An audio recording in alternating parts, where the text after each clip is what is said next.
béèrè fún owó ìtanràn 20 mílíọ̀nù náírà 20 million naira láti tú ọmọbìnrin tí wọ́n jí gbé sílẹ̀ bí àwọn olùgbé ìlú Ẹdó ṣe kọminú lórí ètò ààbò tó mẹ́hẹ tó ń wáyé lemọ́lemọ́ lábẹ́ ìṣèjọba gómìnà Okpebholo. Ọpẹ́ o! Iléeṣẹ́ ológun dóòlà àwọn olùfarakásá 21 tó ṣe kòǹgẹ́ àwọn ajínigbé agbébọn nípínlẹ̀ Kwara. Wọ́n tún sọ sẹ́ẹ̀ láàbí wọn o. Àwọn agbébọn tún ṣekú pa ọ̀pọ̀ èèyàn ní Kaduna. Àwọn míì farapa yánnayànna nílùú Kaduna. Arìnrìn-àjò 6 pàdánù ẹ̀mí wọn lójú ẹsẹ̀ nígbà tí àwọn 8 míì sì farapa yánnayànna nínú ìjàmbá ọkọ̀ tó wáyé nípínlẹ̀ Yobe. Mo lè jẹ́ ìyàwó kejì lọ́ọ̀dẹ̀ ọkọ, mi ò ní bá ìyálé mi fa wàhálà kankan. Tiwa Savage ń wá ọkùnrin tó lè fi ṣe aya. Ẹ ò gbọ́dọ̀ gùn lé ìwọ́de kankan o. Ilé-ẹjọ́ dá ìwọ́de Free Nnamdi Kanu, ìwọ́de Ẹ̀tù Kanu sílẹ̀ tó fẹ́ wáyé lọ́jọ́ Ajé Monday dúró. Olórí Olúwaṣìndárayọ̀ nínú ayé tèmi ni oníròyìn yín. Ẹ gbọ́ àtúpalẹ̀ àwọn ìròyìn náà lẹ́kùnrẹ́rẹ́. You are welcome to Drive TV. If you're new to this channel, consider subscribing so you won't miss out any of our latest video. Àwọn agbébọn béèrè fún owó ìtanràn 20 mílíọ̀nù náírà 20 million naira láti tú ọmọbìnrin tí wọ́n jí gbé sílẹ̀ bí àwọn olùgbé ìlú Ẹdó ṣe kọminú lórí ètò ààbò tó mẹ́hẹ tó ń wáyé lemọ́lemọ́ lábẹ́ ìṣèjọba gómìnà Okpebholo. Ọ̀dọ́mọbìnrin kan tórúkọ rẹ̀ ń jẹ́ Wahab Aisha ló jẹ́ jíjígbé nípasẹ̀ àwọn agbébọn ní àgọ́ Ìgbìrà ní Auchi nípínlẹ̀ Ẹdó, èyí tó sọ mọ̀lẹ́bí rẹ̀ àti ìlú sínú ìpayà ìbẹ̀rùbojo. Gẹ́gẹ́ bí ìròyìn Sahara Reporters ṣe gbé jáde síta, ìṣẹ̀lẹ̀ ìjínigbé náà ló wáyé lọ́jọ́ Àbámẹ́ta Sátidé tó kọjá nígbà tí àwọn ajínigbé agbébọn sì ń béèrè fún owó ìtanràn 20 mílíọ̀nù náírà 20 million naira fún ìtúsílẹ̀ òmìnira rẹ̀. Nínú fídíò kan tó gba orí ayélujára kan, ọ̀dọ́mọbìnrin náà ló ń kojú ìbànújẹ́ ọkàn tó sì ń rawọ́ ẹ̀bẹ̀ fún ìrànlọ́wọ́ owó lọ́wọ́ àwọn aráàlú lójúnà láti rí ìtúsílẹ̀ òmìnira gbà. Olùgbé ìlú ti ké gbàjarè síta lórí ìṣẹ̀lẹ̀ ìjínigbé tó ń wáyé jákèjádò ìpínlẹ̀ Ẹdó. Wọ́n ṣàpèjúwe ìṣẹ̀lẹ̀ náà gẹ́gẹ́ bí okòwò aláìlọ́pọlọ tó ń gbòòrò sí tó ń wáyé lábẹ́ ìbòjì tó dákẹ́jẹ́ àti bí ìjọba kò ṣe gbé ìgbésẹ̀ kankan lórí ìṣẹ̀lẹ̀ ìjínigbé náà tó di lemọ́lemọ́ báyìí. Wọ́n fẹ̀sùn kan ìjọba ìpínlẹ̀ fún bó ṣe kùnà láti pèsè ètò ààbò tó gbópọn ládùúrú ojúṣe wọn láti dáàbò bo àwọn aráàlú. Gẹ́gẹ́ bí ìròyìn tó tẹ̀ wá lọ́wọ́, olùgbé ìlú kan sọ wípé ìpínlẹ̀ Ẹdó náà ti jẹ́ ibùba fún ìṣẹ̀lẹ̀ ìjínigbé lábẹ́ Sẹ́nẹ́tọ̀ Monday Okpebholo nígbà tó rántí ìṣẹ̀lẹ̀ ìjínigbé tó wáyé sẹ́yìn láì wá ojútùú ọ̀nà àbáyọ kankan sí. A ó rántí lóṣù keje ọdún yìí, àwọn ajínigbé agbébọn jí àwọn èèyàn ọ̀dọ́ méjì kan gbé sálọ ní Immaculate Conception Minor Seminary ní Auchi, níbi tí òṣìṣẹ́ àjọ ẹ̀ṣọ́ ẹni làbò ìlú Civil Defence ti jẹ́ ṣíṣekúpa. Ẹ̀wẹ̀, ládùúrú bí ìjọ Kátólíìkì tún ṣe san owó ìtanràn, síbẹ̀ wọn kò tún tú àwọn olùfarakásá náà sílẹ̀. Wàyí o, àwọn olùgbé ìpínlẹ̀ Ẹdó ti dá ẹ̀bi ètò ààbò tó mẹ́hẹ rú àwọn àjọ elétò ààbò ìpínlẹ̀ náà. Wọ́n fẹ̀sùn kàn wọ́n fún bí wọ́n ṣe mú fífi gbòòrò òfin gbé àwọn ajàfẹ́tọ̀ọ́ ọmọnìyàn lọ́kùnkúndùn ju gbígbógun ti àwọn ìṣẹ̀lẹ̀ ọ̀daràn lọ. Ọpẹ́ o! Iléeṣẹ́ ológun dóòlà àwọn olùfarakásá 21 tó ṣe kòǹgẹ́ àwọn ajínigbé agbébọn nípínlẹ̀ Kwara.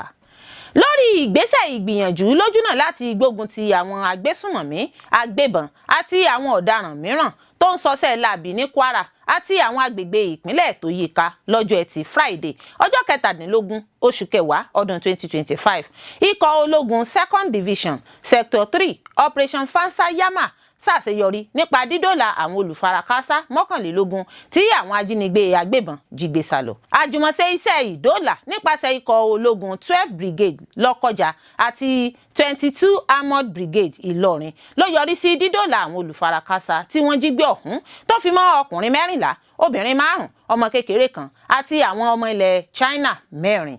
Gẹ́gẹ́ bí ìròyìn tó tẹ̀ wá lọ́wọ́, àwọn olùfarakásá náà sọ wípé agbègbè ọ̀tọ̀ọ̀tọ̀ ni wọ́n ti jí àwọn gbé sálọ nípínlẹ̀ Kwara àti Kogi.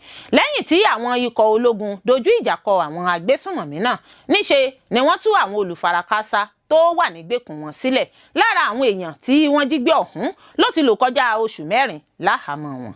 ọ̀gágun àgbàlẹ́ka iléeṣẹ́ ológun 2nd Division àti Sector 3 Operation Fansayama CR Nnebefie ẹni tó ń darí ikọ̀ náà láti rí dájú pé àwọn olùfarakásá náà rí ìtọ́jú àkọ́kọ́ ìyẹn first aid gbà àti àwọn nǹkan ìdẹ̀rùn ìtura láti ṣèrànlọ́wọ́ fún wọn látàrí ìyà tí àwọn ajínigbé agbébọn náà ti fi jẹ wọ́n nígbèkùn wọn. ọ̀gágun àgbà Nnebefie báwọn olùfarakásá náà kẹ́dùn fi dá wọn lójú pé ìfarajìn ẹ̀ka iléeṣẹ́ ológun sì dúró dìgbì síbẹ̀ láti gbéná wojú àwọn ọ̀daràn náà. ó ní kò ní sí ibùba ìsápamọ́ ìkọ̀kọ̀ fún àwọn agbésùnmọ̀mí àti àwọn ọ̀daràn míì láyìíká agbègbè ẹkùn náà mọ́. gẹ́gẹ́ bí ìròyìn tó tún tẹ̀ wá lọ́wọ́ àwọn olùfarakásá tí wọ́n dóòlà ọ̀hún ni wọ́n sáré gbé dìgbàdìgbà lọ ọgbà ilé ìwòsàn ìtọ́jú iléeṣẹ́ ológun fún ìtọ́jú kànmọ́nkóbó. ọ̀pọ̀ nínú àwọn olùfarakásá náà ni kò ní agbára àti okun fún wọn mọ́ ló ti ń gba ìtọ́jú lọ́wọ́ tí wọn yóò sì darapọ̀ mọ́ àwọn mọ̀lẹ́bí wọn lẹ́yìn tí wọ́n bá ti gba ìtọ́jú tán. ọ̀gágun àgbà ọ̀hún mọrírì iléeṣẹ́ ológun ojú òfurufú fún ìgbárùkùtì àtìlẹ́yìn wọn lákòókò iṣẹ́ ìdóòlà lójú òfurufú. ó dúpẹ́ lọ́wọ́ àwọn àjọ elétò ààbò yòókù fún iṣẹ́ takuntakun iṣẹ́ akíkanjú wọn nípa gbígbógun ti ìṣòro ìpèníjà ètò ààbò nípìnlẹ̀ náà. bákan náà ni ọ̀gágun ọ̀hún tó ń gbóṣùbà káre fún ìgbìyànjú àwọn ikọ̀ ológun láti darí ikọ̀ ológun lójúnà láti dá àlàáfíà àti ààbò padà sípò jákèjádò ìpínlẹ̀ Kwara, Kogi àti àwọn ìpínlẹ̀ tó jápọ̀ mọ́ ìpínlẹ̀ náà lágbègbè ẹ̀ka iléeṣẹ́ ológun 2nd Division. wọ́n tún sọ sẹ́ẹ̀ láabi wọn o. àwọn agbébọn tún ṣekú pa ọ̀pọ̀ èèyàn ní Kaduna, àwọn míì farapa yánnayànna nílùú Kaduna. àwọn agbébọn tún ti ṣe ìkọlù tuntun sí agbègbè Baningwari ní ìpínlẹ̀ Kaduna lẹ́yìn tí ọ̀pọ̀ ìjíròrò àlàáfíà wáyé ní agbègbè náà. ìkọlù ọ̀hún ló wáyé ní ìlú Kuyalo tí ọ̀pọ̀ mọ̀ sí Sofo pẹ̀lú. àwọn aráàlú ní èèyàn 9 ló pàdánù ẹ̀mí wọn tí ọ̀pọ̀ àwọn èèyàn míì sì tún farapa yánnayànna. iléeṣẹ́ ọlọ́pàá ìpínlẹ̀ Kaduna fi ìdí ìṣẹ̀lẹ̀ náà múlẹ̀ ṣùgbọ́n wọ́n ní èèyàn 7 ló pàdánù ẹ̀mí tí èèyàn 5 sì farapa. agbẹnusọ iléeṣẹ́ ọlọ́pàá DSP Manzir Hasan ló sọ èyí fún àwọn akọ̀ròyìn BBC. ó ti tó ọdún kan báyìí tí ìjíròrò àlàáfíà ti wáyé láàrin àwọn èèyàn Baningwari àti àwọn agbébọn tí ìgbàgbọ́ sì wà pé ìpàdé náà yóò mú àlàáfíà wá sí ìlú náà. ẹ̀wẹ̀ àwọn aráàlú ní àwọn agbébọn tó ṣe ìkọlù tuntun yìí ni wọ́n wá láti ìpínlẹ̀ Katsina. DSP Manzir Hasan ní àwọn ọlọ́pàá kojú àwọn agbébọn náà ní kété tí wọ́n gbọ́ ìròyìn ìṣẹ̀lẹ̀ náà. bákan náà ní ìpínlẹ̀ Kaduna ọmọ ogun iléeṣẹ́ ọlọ́pàá 2 pàdánù ẹ̀mí nígbà tí àwọn 2 míì sì farapa lásìkò tí àwọn agbébọn kan kọjú ìṣẹ̀lẹ̀ ọlọ́pàá tó wáyé ní agbègbè Zonkwa ní ìjọba ìbílẹ̀ Zangokava nípínlẹ̀ Kaduna. bákan náà ni àwọn agbébọn tún tú àwọn ọ̀daràn tó wà ní àtìmọ́lé sílẹ̀ lásìkò ìkọlù ọ̀hún tó wáyé ní alẹ́ ọjọ́ Ẹtì Friday ọjọ́ 17 oṣù kẹwàá ọdún 2025. ìṣẹ̀lẹ̀ yìí wáyé lẹ́yìn tí ọwọ́ tẹ àwọn afurasí kan tó tú ẹ̀rọ amúnáwá lọ ní agbègbè Ramai, agbègbè kan tó súnmọ́ ìlú Zonkwa. àwọn agbébọn yìí gẹ́gẹ́ bí iléeṣẹ́ ìròyìn abẹ́lé amóhùnmáwòrán Channels TV ṣe ṣàlàyé wá láti agbègbè Kachia ní ìjọba ìbílẹ̀ Kachia tí wọ́n sì ya wọ iléeṣẹ́ ọlọ́pàá ní Zonkwa. àwọn tí ìṣẹ̀lẹ̀ náà sojú wọn rò pé olórí wọn wà ní àtìmọ́lé ní iléeṣẹ́ ọlọ́pàá tí wọ́n sì gbìyànjú láti gba ìtúsílẹ̀ rẹ̀ pẹ̀lú ìkọlù iléeṣẹ́ ọlọ́pàá. ọ̀pọ̀ àwọn afurasí ọ̀daràn tó wà ní àtìmọ́lé ní àwọn agbébọn tú sílẹ̀. ìkọlù yìí já sí ìjà ńlá láàrin àwọn agbébọn àti iléeṣẹ́ ọlọ́pàá fún ọ̀pọ̀lọpọ̀ wákàtí. arìnrìn-àjò 6 pàdánù ẹ̀mí wọn lójú ẹsẹ̀ nígbà tí àwọn 8 míì sì farapa yánnayànna nínú ìjàmbá ọkọ̀ tó wáyé nípínlẹ̀ Yobe. gbogbo ẹ̀yin olólùfẹ́ wa a ò mà ní bá wọn rìn lọ́jọ́ tẹ́bi ń pa ọ̀nà. ó mà ṣe o èèyàn 6 pàdé ikú òjijì nígbà tí àwọn èèyàn 8 míì sì tún farapa nínú ìjàmbá ọkọ̀ kan tó wáyé lójú ọ̀nà márosẹ̀ Postikum Fika Road lágbègbè oríta Maiduwa nípínlẹ̀ Yobe.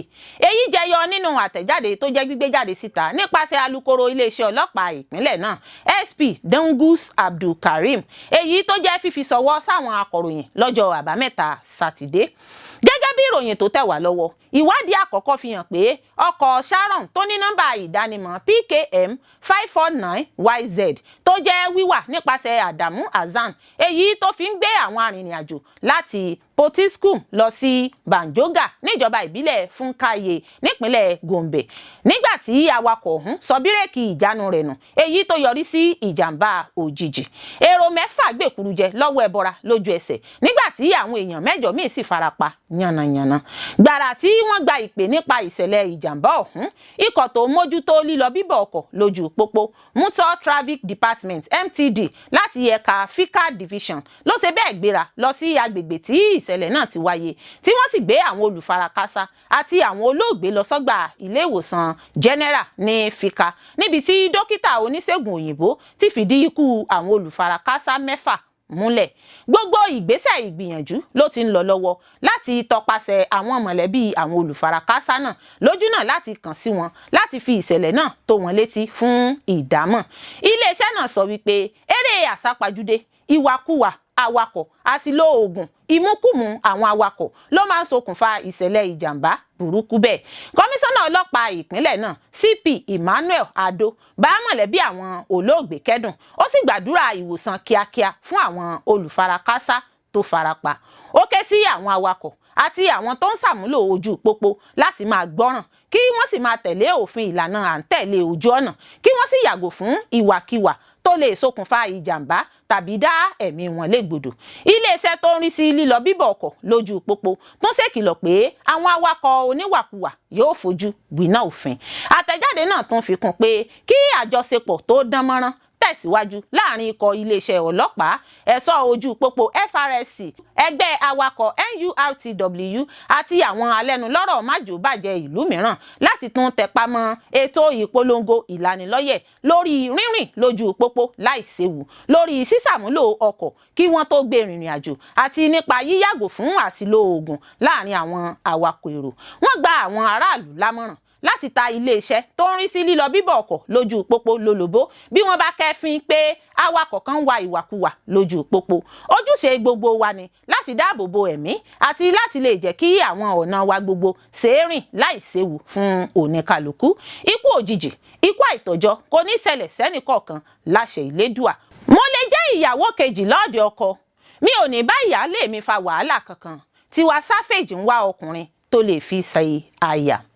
Gbajúmọ̀ olórin tàkasúfèé nílẹ̀ wa Nàìjíríà Tiwatope Ọmọlára Savage tí ọ̀pọ̀ mọ̀ sí Tiwa Savage ti sọ wípé òun kò yúnra o láti jẹ́ ìyàwó kejì lọ́ọ̀dẹ̀ ọkọ.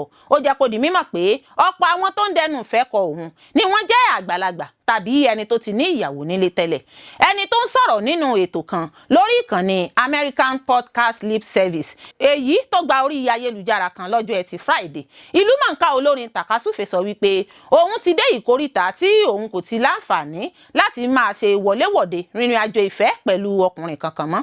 Bó tilẹ̀ jẹ́ pé ọ̀pọ̀ àwọn ọkùnrin tó ń dẹnu ìfẹ́ kọ òun báyìí ló wà lẹ́ni 50 ọdún sókè.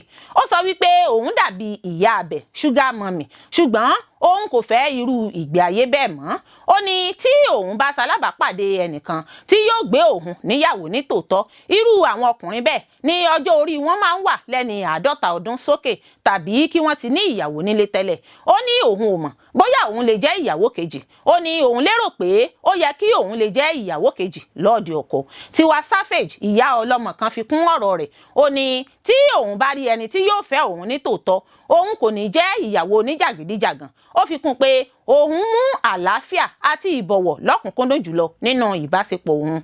Tiwa fi kún ọ̀rọ̀ rẹ̀ pé òun lè gbé pọ̀ pẹ̀lú ìyálé òun. Ìyálé òun yóò nífẹ̀ẹ́ sí òun nítorí pé òun kò ní jẹ́ ìyàwó oníjàgídíjàgan rárá bó ti wù kó mọ. Òun kò ní bá ìyálé òun fa wàhálà rárá rògbòdìyàn. Òun yóò fún ní ọ̀wọ̀ tirẹ̀. A ó rántí pé Tiwa Savage ló fẹ́ Túnjí Balógun tí ọ̀pọ̀ mọ̀ sí T-Bills. Wọ́n ṣe ìgbéyàwó lọ́dún 2013 wọ́n sì pínyà kọra wọn sílẹ̀ lọ́dún 2018. Ìgbéyàwó wọn ọ̀hún so èso ọmọkùnrin kan nígbà náà. Lẹ́yìn ìpínyà wọn igun méjèèjì fẹ̀sùn yíyan àlè níta àìjẹ́ olóòótọ́ kan ara wọn. Ẹ ò gbọ́dọ̀ gùn lé ìwọ́de kankan o. Ilé ẹjọ́ dá ìwọ́de Free Nnamdi Kanu ìwọ́de Ẹ̀tù Kanu sílẹ̀ tó fẹ́ wáyé lọ́jọ́ Ajé Monday dúró. ilé-ẹjọ́ gíga jùlọ l'Àbújá ti dá ajàfẹ́tọ̀ọ́ ọmọnìyàn ní Ọmọyẹlé Sowore àti àwọn mìíràn dúró láti má ṣe gùn lé ètò ìwọ́de Free Kanu, ìwọ́de ẹ fún Nnamdi Kanu lómìnira, tàbí kópa níbi ètò ìwọ́de Free Kanu tó fẹ́ wáyé lógúnjọ́ oṣù kẹwàá ọdún yìí láti pè fún ìtúsílẹ̀ òmìnira adarí ajìjàgbara fún òmìnira Biafra IPOB Nnamdi Kanu. Àṣẹ náà ló tẹ̀lé ìwé ìpẹ̀jọ́ látọ̀dọ̀ ìjọba àpapọ̀ nípasẹ̀ iléeṣẹ́ ọlọ́pàá ilẹ̀ wa Nàìjíríà béèrè láti dènà ètò ìwọ́de tó fẹ́ wáyé lólú ìlú ilẹ̀ wa l'Àbújá. Èyí wáyé bí ilẹ̀ Amẹ́ríkà náà ṣe kìlọ̀ fún àwọn ọmọ ìlú rẹ̀ láti má ṣe kópa nínú ètò ìwọ́de lólú ìlú ilẹ̀ wa l'Àbújá. Nínú ìdájọ́ tó jẹ́ gbígbé kalẹ̀ nípasẹ̀ onídàájọ́ MG Umar, ilé-ẹjọ́ fòfin de Sowore, ẹgbẹ́ Take It Back Movement, ẹgbẹ́ The Revolution Now Group, àwọn mìíràn tí wọn kò dámọ̀ láti kópa nínú ètò ìwọ́de tàbí ṣagbátẹrù ètò ìwọ́de náà.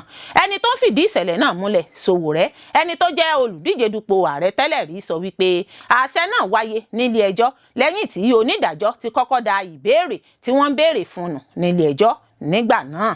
Sowore nínú ohun tó gbé sójú òpó ayélujára rẹ̀, ó sọ wípé ilé ẹjọ́ fòfin de ìwọ́de nílẹ̀gbẹ́ ààrẹ Aso Rock Villa, ilé ìgbìmọ̀ asòfin ilé wa àti Unity Fountain nílùú Àbújá.